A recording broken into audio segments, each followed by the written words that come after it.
சோழர் காலத்தில் அரசனுக்கு முடிசூட்டும் உரிமை பெற்றிருந்த மகுட வைசியர்கள் மனையாள் இல்லாத தனியர்களாக இருந்ததனால் இவர்களுக்கு மனம் முடிக்க எண்ணிய அரசன் சகல அறநூல்களையும் ஆராய்ந்து வேளாள குல பெண்களை மனம் முடித்து வைக்கலானான். இப்படி வேற்று ஆயத்திலிருந்து பெற்ற பெண் என்ற குறிப்பை உட்கொண்டு வேற்று ஆயத்தாள் என்ற பெயர் அந்த பெண்களுக்கு வழங்கப் பெற்று ஆட்சி என்று மருவி வந்திருக்கலாம் என்பது கருதத்தக்கது.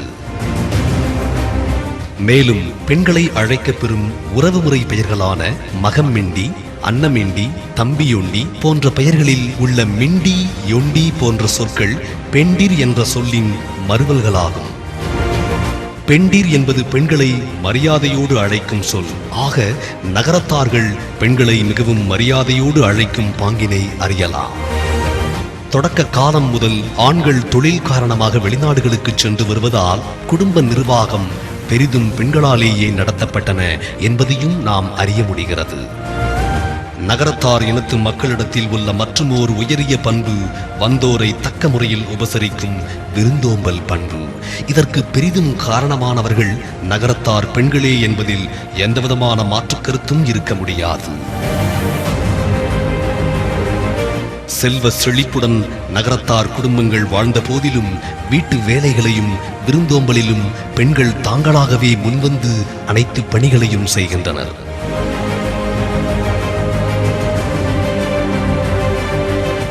ஆக நகரத்தார் குல பெண்கள் தங்கள் பண்புகளால் மிகுந்த கண்ணியத்துடனும் மரியாதையுடனும் நடத்தப்படுகின்றார்கள் என்பதை எவராலும் மறுக்க முடியாது. தொழிற்பணி. தொழில் புரிவதையே தலையாய கடமையாய் கொண்டு தங்களையும் தாங்கள் இனத்தையும் ஒட்டுமொத்த சமூகத்தையும் செழிப்பாக்குவதை தவிர வேறேதும் அறியாத நகரத்தார்கள் தொண்டை மண்டலத்தில் வசித்த போதே பொன்றத்தின் வணிகத்தில் ஈடுபட்டனர். அதன்பின் அடகு தொழிலை பெருமளவில் செய்து வந்த போதிலும் தாழ் வணிகம், மருந்து வணிகம், நூற்பாலை என இவர்கள் கால் பதிக்காத தொழிலே இல்லை எனலாம்.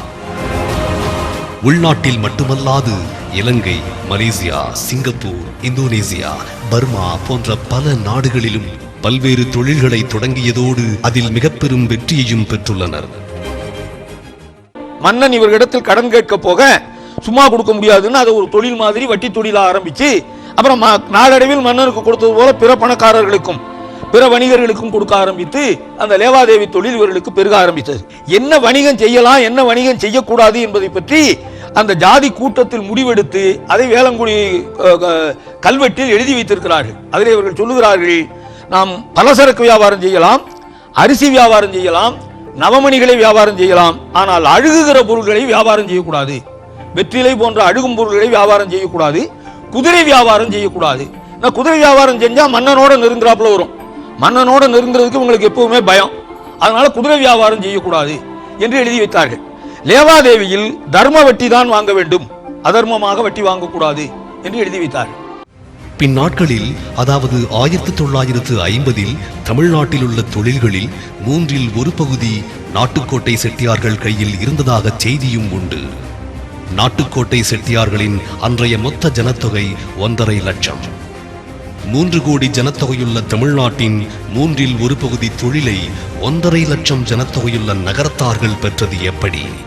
தொழில் செய்ய போகிறோம் அப்படின்னா அதற்கான ஸ்கில் செட்ஸை முழுமையாக அக்வயர் பண்ணுறது, அதற்கான முறையான ட்ரைனிங் பயிற்சியை சின்ன வயதிலேயே இருந்து அவங்களுக்கு கொடுத்துக்கிட்டு வர்றது, வெளியே இன்னொருத்தட்ட அவங்கள வேலை பார்க்க வச்சு அதன் மூலமாக கற்றுக்கொண்டு அதற்கு பிறகு நம்முடைய தொழிலுக்கு கொண்டு வருவது அப்படிங்கிற விஷயத்தை செய்து வந்தார்கள்.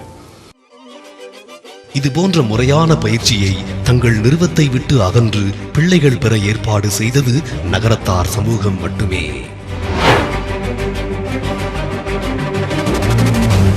இரண்டாவது உலகப் போர் காலத்தில் இந்த நாடுகள் தனித்தனியாக சுதந்திரம் பெற்ற காலத்தில் தொடங்கியது.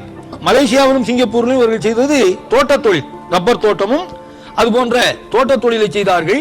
ரியல் எஸ்டேட் செஞ்சாங்க. இதையெல்லாம் கடுமையான சட்டங்களை போட்டு அந்த சுதந்திர அரசுகள் தடுத்த பொழுது இவர்கள் திரும்ப வேண்டிய கட்டாயம் வந்தது. 70களில் 80களில் இந்த அவசர கால சட்டம் வந்த பிறகு கோல்ட் கண்ட்ரோல் ஆக்ட் இந்த மாதிரி பல சிக்கல்களுக்கு நடுவில் மாட்டிக்கொண்டிருந்த பொழுது அரசனுடைய ஃப்ரீக்வெண்ட் இன்டர்ஃபியரன்ஸ் இருக்கக்கூடியது தொழிலில் இருக்கிறது. அப்படிங்கிறதுனால வேலைக்கு செல்வது மிக பாதுகாப்பாக இருக்கும், ரிஸ்கை யாராவது எடுத்துக்கிட்டு நமக்கு மாதாந்திரம் ஒரு அளவுக்கு ஒரு வருமானம் வந்தால் போதும் அப்படிங்கிற அளவுக்கு ஒரு டெம்பரரியா ஒரு தற்காலிகமான ஒரு ஏற்பாடு மாதிரி தான் அந்த ஒரு ஜெனரேஷன் வந்து 70களிலும் 80களிலும் வந்து வேலைக்கு செல்ல துவங்கினார்கள். ஒன்று அவர்களுடைய பரம்பரை தொழில்நுட்ப அறிவு. ஒரு குலத்தொழில் என்பது சொல்லிக் கொடுக்காம படிக்காம பாதி வந்துடும், மிச்ச பாதி தான் அவங்க கத்துக்கணும். அது போக இன்னொன்று, இந்த சமுதாயத்துக்கு என்று சில அடிப்படை பண்புகள் இருக்கின்றன. ஒன்று நாணயம். எந்த துறைக்கு போனாலும், எந்த தொழிலுக்கு போனாலும், எந்த வேலைக்கு போனாலும் நேர்மையா இருப்பாங்க, நாணயமா இருப்பாங்க. அதே போல பெரும்பாலும் 100க்கு 90 தொழில் தொடர்பாக அவர்கள் பொய் சொல்லுவதில்லை. கூடிய வரைக்கும் வாங்கினா வாங்கினேம்பாங்க, வாங்கலைன்னா வாங்கலைம்பாங்க. ரெக்கார்டு இருக்கும், ரெக்கார்டு இல்லை என்றால் கூட செட்டியார் சொன்னா சரியுமா. நீண்ட நெடிய கால வரலாற்றும் பழமையும் இருக்கிற இந்த சமுதாயம் தொழில்துறையில் முன்னேறி அந்த தொழில்துறையில் ஈட்டிய பணத்தால் அறப்பணிகளை, குறிப்பாக இந்த ஆலய திருப்பணியும் தமிழ் மொழி திருப்பணியும் கல்வி திருப்பணியும் இவையெல்லாம் இவர்கள் பலமாக வாழ்ந்ததனால் செய்தது. இடையே கொஞ்சம் தொய்வு பெற்றிருந்த நகரத்தார் சமுதாயம் மீண்டும் அவர்கள் மனம் பெற தொடங்க வேண்டும். மனம் பெற்ற பிறகு பழைய காலம் போலவே இந்த திருப்பணிகள் வளரும் என்று நம்புவோமாக. எப்பொழுது பாதுகாப்பானது ரிஸ்க் குறைவு என்று வேலையை நோக்கி சென்றார்களோ அதே வேலை 2001 Y2K பிரச்சனைக்கு பிறகு பெரிய அளவில் வீழ்ச்சியை சந்தித்தது. வேலை கிடைக்கவில்லை, வேலையில் இருந்தவர்கள் வீட்டுக்கு அனுப்பப்பட்டார்கள். அது அன்றோடு நிற்கவில்லை, மீண்டும் மேலெழுந்து வந்த பொழுது கூட 2008 வந்து சர்வதேச பொருளாதார நெருக்கடி காரணமாக மீண்டும் வீழ்ச்சியை சந்தித்த பொழுது பல பேர் வேலை இழந்தனர். ஒரு வீட்டுக்கு கட்டி கொண்டிருக்கக்கூடிய இஎம்ஐயை கூட கட்ட முடியாத சூழல் உருவானது. ஆக வேலைக்கு மட்டும் செல்வது என்பதிலிருந்து மாறுபட்டு தொழிலை நோக்கி வர துவங்க வேண்டும் அப்படின்னு நான் நினைக்கிறேன். நார்மலாக இன்றைக்கி அகடமிக் எஜுகேஷன்லாம் வந்து மார்க் ஓரியன்ட், டிகிரி ஓரியன்டாக இருக்குது. தட்டில் ஒரு டிகிரி வாங்குறதுக்கு அது யூஸ்ஃபுல்லாக இருக்கலாம், ஒரு நல்ல மார்க் வாங்கி ஒரு நல்ல காலேஜுக்குள்ளே போகிறதுக்கு அது யூஸ்ஃபுல்லாக இருக்கலாம். ஆனால் ஒரு இன்குவெஸ்டிவ்னஸ் ஆஃப் த சைல்டு, அந்த கான்செப்ஷுவல் அண்டர்ஸ்டாண்டிங் இதெல்லாம் இல்லைன்னா அந்த எஜுகேஷன் வந்து it will not serve the purpose. Nagarathar born business community. அந்த காலம் முதல் வியாபாரத்திற்கு பண முதலீடு தேவை என்று சொல்வார்கள். பணம் இருந்தால் மற்றவை வந்து சேரும் என்பார்கள். இப்பொழுது சூழ்நிலை அப்படி அல்ல. உங்களுக்கு ஐடியாஸ் ஆர் யோசனைகள் இருந்தால் பண முதலீடு செய்ய பலர் காத்திருக்கின்றனர். ஆதலால் தான் சொல்வார்கள், earlier money earn money, now ideas earn money. நம்ம நகரத்தார் ஸ்டூடெண்ட்ஸ் நிறைய பேர் வந்து ப்ரொஃபஷனல் டிகிரிஸ் படிச்சுட்டு ஃபாரின் போகிறாங்க, இல்லை இந்தியாவில் பெரிய பிளேஸ்மெண்ட்ஸ் எடுத்துக்கிறாங்க. கேட்கும்போது அவங்க ஜாப் செக்யூரிட்டின்னு சொல்கிறாங்க. பட் நம்ம ஜீன்லேயே இவ்வளோ ஒரு பிஸ்னஸ் அக்யூமெண்ட் இருக்கும்போது அதை ஒழுங்காக பயன்படுத்தி ஒரு கால்குலேட்டட் ரிஸ்கோட வியாபாரம் பண்ணால் வெற்றி உங்களுக்கு நிச்சயமாக கிடைக்கும். ஒரு சக்ஸஸ்ஃபுல் பிஸ்னஸ் ஃபார்முலாங்கிறது ஒரு right and purposeful communication, right decision making with a positive attitude, learning from our and others' mistakes, being practical, competitive and being effective rather than efficient. You will definitely succeed in business. See what is right and not who is right. Remember, you walk like a king or don't bother whoever is right. ஓ எம் குல நகரத்தார் இளைஞனே, தொழில் செய்யும் திறமை இது வம்சாவளியாக உன் மரபணுவிலேயே பொறியப்பட்டுள்ளது. இது உன் மூதாதையர் தொண்டை மண்டலத்தில் இருந்தபோது பிரதாபன் எனும் கொடுங்கோலனின் வணிக ரீதியான அநீதிகளை பொறுக்க முடியாது 2100 ஆண்டு வாழ்ந்து செழிப்பாக்கிய மண்ணை விட்டே வெளியேறினார்கள். அரசர்களுக்கு மட்டுமே குடிபறந்த காலத்தில் உன் மூதாதையரின் தொழில் திறமையால் சோழ மண்ணில் சிங்கக்கொடியை பறக்க விட்டவர்கள் அவர்களின் வீடுகளில் தங்க கலசம் வைத்தார்கள். அரசு கஜானாக்களை விட இவர்களிடம் மிகுந்த செல்வம் இருந்தது. ஏன், அரசனுக்கே கடன் கொடுத்தவர்கள் உன் மூதாதையர்கள்தான். இன்றிருக்கும் எந்த ஒரு போக்குவரத்து வசதியும் இல்லாத காலத்தில் உலகின் பல பகுதிகளுக்கும் சென்று வாணிபம் செய்ததோடு அதில் இமாலய வெற்றிகளையும் பெற்றார்கள். எத்தனை கோயில்கள், பள்ளிகள், கல்லூரிகள், மருத்துவமனைகள் என்று பார்த்தாயா? சமய பணி, சமூக பணி, தமிழ் பணி, கல்வி பணி, மருத்துவ பணி, இத்தனை பணிகளும் உன்னினம் செய்ததே. இதற்கான காரணம் கடின உழைப்பாலும் தொழில் திறமையாலும் அவர்கள் ஈட்டிய செல்வம்.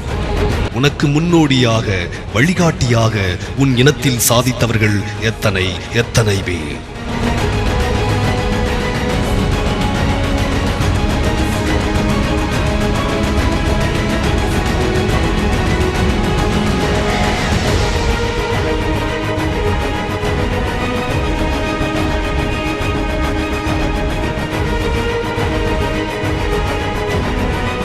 எவ்வளவோ சோதனைகள் வந்தாலும் அத்தனையும் படிக்கற்களாக மாற்றி தங்களின் தொழில் திறமையை விட்டுக் கொடுக்காதபடி அவர்களின் குறிக்கோளிலேயே நின்றவர்களும் உன் மூதாதையர்கள்தான். உன் ஊரில் உள்ள பழமை மாறாத வீடுகளை பார்த்திருக்கிறாயா? அதன் கட்டமைப்பு இன்றும் வெளிநாட்டவரையே மிரள வைக்க காரணம் அந்த காலத்தில் அவர்கள் ஈட்டிய செல்வம். வேலைக்கு செல்வதால் சாத்தியமாகுமா இவை அனைத்தும்? உனக்காக இத்தனையும் செய்த உன் மூதாதையர் உனக்கு விட்டு சென்ற கடமையும் இதுதான். தொழில் செய், உன் சொந்த காலில் நில். தொழில் செய்வது, சொந்த தொழில் தொடங்குவதெல்லாம் இன்றிருக்கும் சூழலில் மிகுந்த கவனத்துடன் செய்ய வேண்டிய ஒன்றுதான். இருப்பினும் இத்தனை சிறப்பம்சங்களை பற்றி நீ செய்யவில்லை என்றால் வேறு யார் செய்வார் என்று எண்ணி பார்த்தாயா? பிடித்த துறையை தேர்ந்தெடுத்து அதில் உன் மேலான திறமையையும் அனுபவத்தையும் வளர்த்துக்கொள். பின் துணிச்சலுடன் இறங்கி சாதிக்கத் தொடங்கு. இதோ உன் மூதாதையரின் ஆசீர்வாதமும் உனக்குள் இருக்கும் அவர்களின் உயரிய மரபணுவும் உன்னை வெற்றியின் பாதையில் வழிநடத்தும். இதற்கு பின் முடிவுகள் உன்னிடமே.